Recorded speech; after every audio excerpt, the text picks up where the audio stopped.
Good morning, welcome back to our Stony Creek journey. I just came outside to have a little look because it really looks like it's been snowing here, and it's because it is minus 2.5 outside and it looks like it's been snowing. I'll turn the camera around. You can see the grass is absolutely white. And it is frosty, but it looks like, if we pan around, that the day is going to be a beautiful day. So you don't mind that, do you? I'm just going to get inside. And what do you do on a frosty day? You make a nice sourdough loaf. Oh, that's Millie wanting to get out. So we're going to head out and go for our morning walk. Millie's just been in bed. Go and feed the chickens, let them out, see if Roger's been loved yet. And I'll pan around. We have got some of our furniture in now, which is fantastic. And making things a lot cozier. We've got a couch to sit on, which is great. All right, I'm going to head out in that frosty morning. Got my overalls on, my overalls. I shouldn't say that. And I certainly need some gloves to get out there and get those chickens. We'll touch base later. All right, I might show you what else I've been doing in the garden on this frosty morning. You can see the plants are a little bit frosted. The broccoli, the kale, but it's all growing. Lots of garlic, you'll see that have, oh, my gloved hand, very cold. Lots of garlic that have come up and growing nicely, so hopefully, I didn't put a frost cover on, so hopefully they survive in the lettuces, but very frosty. So finally got the third raised garden bed weeded. Lots of kikuyu in that, it was really hard work. But there was some spring onions in there, so I've left them, and this bed I've just covered with cardboard and straw and put some compost that we brought up from Melbourne in there, and I'm just going to let that lie and plant in spring. Silver beet don't like the frost, but hopefully they'll come good. I was going to show you what else I've been doing. Making compost. I love compost. We made a lot of compost in Melbourne, and really it's the best way to feed your soil. So instead of using the compost bins that are in the chicken coop, we've made these nets, these round nets. Robert did that for me, and this one I started a couple of weeks ago, and it's really just got, it's using the waste around the area, which we've got a lot of. So we got the grass clippings, any garden or kitchen waste, and lots of manure. We've got cow manure here, we've got sheep manure and chicken manure, so that's in there as well. So lots of green and brown, and then water. So 2 weeks in, you can see the thermometer there. It's in between the green and the red, and being that it's 2.5 degrees outside, that is nicely in the 140 Fahrenheit or 54 Celsius for us inside that garden bed. This thermometer is super long, and it goes right down in there and just monitors the temperature. In the red, that tells us it's active, so that means the bacteria are in there and breaking down all the bits and pieces. Ideally, compost, you want it to sit for as long as possible. But if we turn it a couple of times, we've already turned this once, we might be able to get something going in 4 to 6 months, maybe, we'll see. So then yesterday we started another one because, you know, can't have too many compost piles. And this one I started yesterday, so I'll go and collect some more things for that. And my new favourite garden toy, the wagon. It's a bit like back in a trailer, that thing, but it's good. And we planted some trees, which I'll show you as well, and I can put all my compost in it and put my bits and pieces in it and move that around. So there's the compost, and hopefully we'll get some fantastic compost that can feed our garden. because the soil here is not too bad and it's got worms in it. I'm going to take you over and show you what else I did yesterday. So, but any compost you can add is great. Might get to some of this garden bed today, hopefully, once it thaws out. And this ground's amazing. I'll take it down here and show you. I've got a stinky bin. We've got friends, we live 30 minutes from the ocean here, and we've got friends that are great fishermen, and we got to eat some fish with them the other day, but I asked for the remains, and this pink bucket is my stinky fish bin. You might be able to see a bit of a fish head then, and it does smell.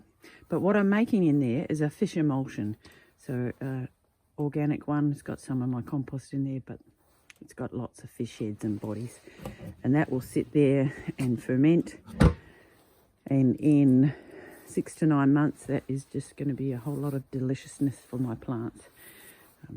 Yes, it might smell a little bit, but eventually the smell will go. Our wood pile is becoming larger. Robert has been a good wood chopper, so that's fantastic, because our wood fire does work really well, which is a bonus because it's the only heating we've got. Well, we have got a little bar heater, but we don't want to use that too much. Hello, chickens. So we've got Roger there. That's Roger. And maybe that's his new favourite girlfriend. And then the other two are sitting over in the cuttings from the lemon tree. The lemon tree, I did some pruning on that, and it's got a bit of scale on it, so I'm going to work out something. I might make an organic white oil to put on that, because that's not so good. So yeah, I need to pull out all these trimmings, try and be a bit tidy. But the sky is blue. It's going to be a lovely day once it thaws out. Just coming out the front to check on some trees we planted the other day, which I don't think I've showed you. Expensive trees, I might add. Expensive because while we were planting them, and Tanya was using the crowbar, I put my phone down to keep it safe, put the crowbar in the ground, not far enough, and wouldn't you know it, it fell right on my phone. So that was the end of my iPhone.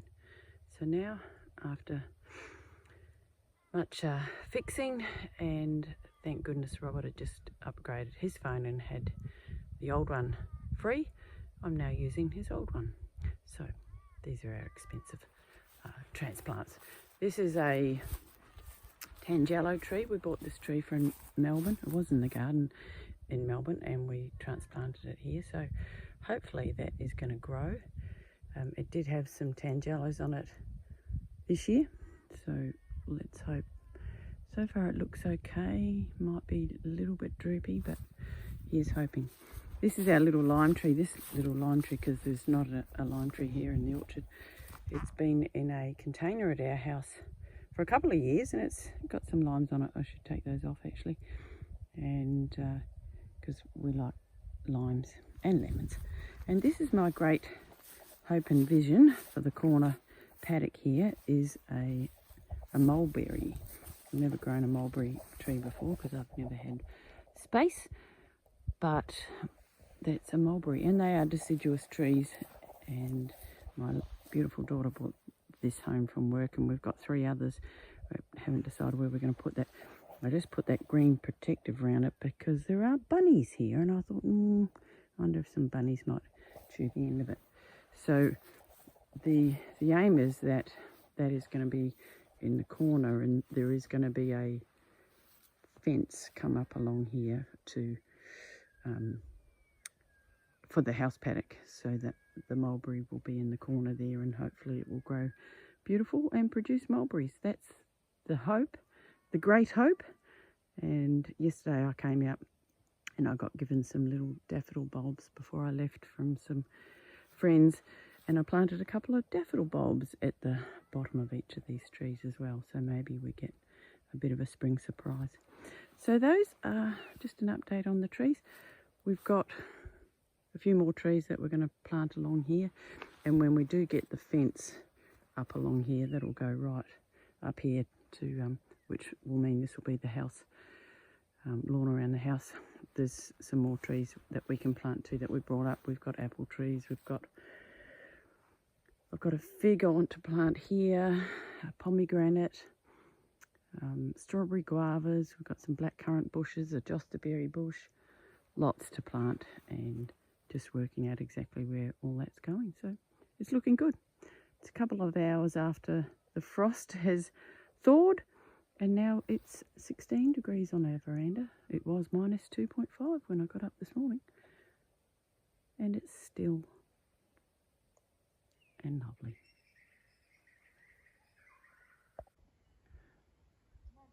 Okay, so today we are going to start and move the sheep into the first break that we've done in the back paddocks. While Jake was here, Jake and Robert fenced off a bit with the electric fences, and we've changed it a bit around and given them the whole break of up here. And there's an electric fence that runs the way up to the neighbour's property there, so that's all hot and it's working well. And now we've got to move the sheep and the cattle that are in this paddock into this break where there's a bit more grass. There's not a lot of grass where they are at the moment, so hopefully the hot wire contains them. The cattle seem to respect the fence a little bit more than the sheep, so we'll see. Robert's trying to get them with some nuts to encourage them sheep to come, and the cattle look like they're pretty keen for the nuts as well.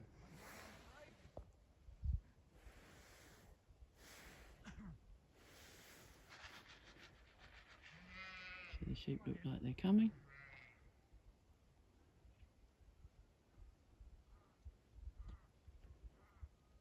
Sadly, we've only got 2 cows now. Whiteface that had a sore foot. We got the vet out to her twice, but it was unfortunately something that was not fixable. So we've now got 2.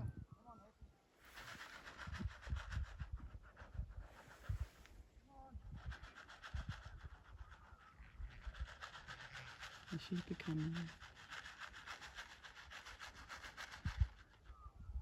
Water's coming quite nicely. Sheep are way trickier animals. Yeah. They were coming and then they just got a bit scared. Oh, here we go. They're coming through. Millie, the farm dog, is tied up here. Otherwise, she'd be off. And here they all are. Shh. And they're going yummy. There's some fresh grass in here, so I'm not sure how long they'll last in this break. But like a lot of things that we're doing right now, it's the experiment to see what works. But the main thing is we have happy sheep, and Robert has to go get Heffy. She's still stuck there. Hasn't quite made the transition through.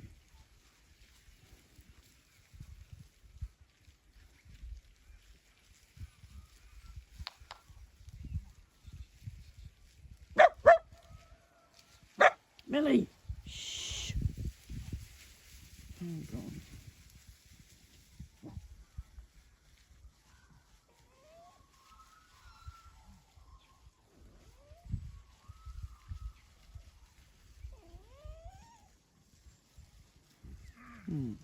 Happy doesn't want to come through. Just leave her. Yep. So let's see how this goes. I'm in the orchard today doing some pruning. I think I was told this was a quince tree.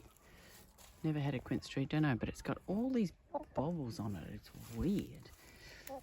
Doesn't look right. Anyway, it's going to get a serious haircut. If it doesn't survive, that's unfortunate, but I've got my girls here with me. And Roger, he's allowed to come over. Where are you, Rog? Here we go. But they're assisting because I'm digging out at the bottom of the tree. And when you dig out bits of grass and bugs come with that. So they're quite happy to be assisting me in my orchard pruning today. There you are, Roger. Peekaboo.